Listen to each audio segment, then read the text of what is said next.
Alors, deuxième partie de notre chapitre sur les angles dans un triangle, on va s'intéresser au triangle particulier.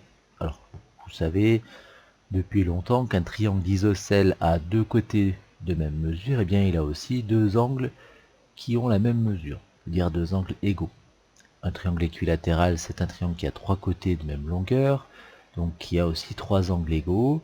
Et comme on a dit un peu avant que dans un triangle, la somme des angles était égale à 180 degrés, comme tous les angles sont égaux, 180 divisé par 3, ça fait 60 degrés.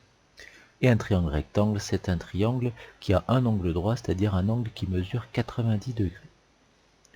Exemple 1, observons ces trois figures.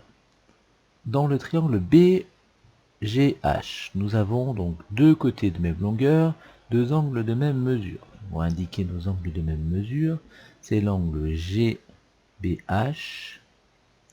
qui est égal à l'angle BHG. Ce qui veut donc dire que ce triangle a deux angles égaux, c'est donc un triangle isocèle, et le triangle BGH est isocèle en G. Donc c'est à partir de ce point que partent les deux côtés de même longueur et qu'on arrive aussi à nos deux angles de même mesure.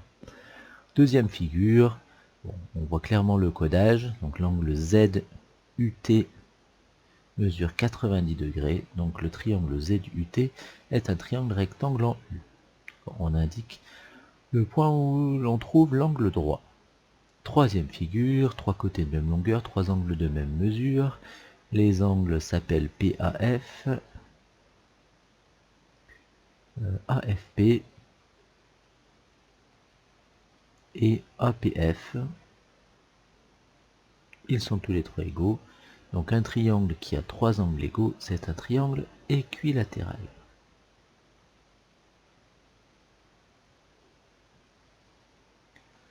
Deuxième exemple. Déterminer la mesure des deux angles manquants dans le triangle ABC. Donc dans ce triangle ABC, on a une mesure simplement d'angle. On observe sur la figure des codages identiques, donc ça veut dire que notre triangle est un triangle isocèle. Donc on l'indique, le triangle ABC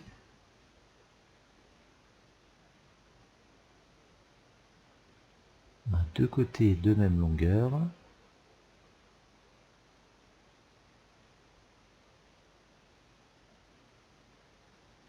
C'est donc un triangle isocèle en C.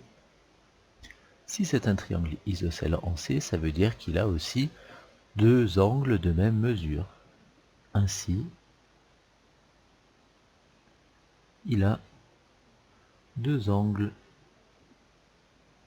de même mesure.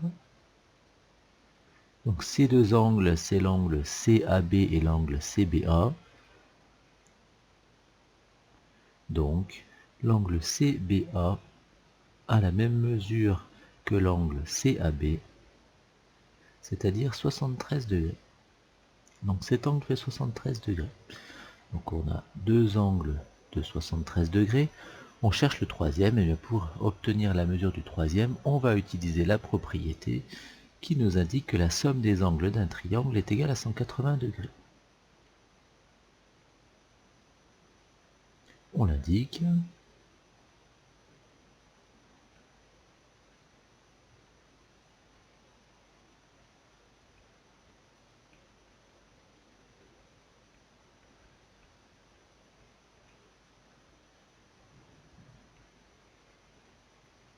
Alors, la somme des angles est égale à 180 degrés. Donc l'angle ACB, ça veut dire l'angle manquant, est égal à 180 degrés moins la somme des deux autres, c'est-à-dire CAB plus CBA.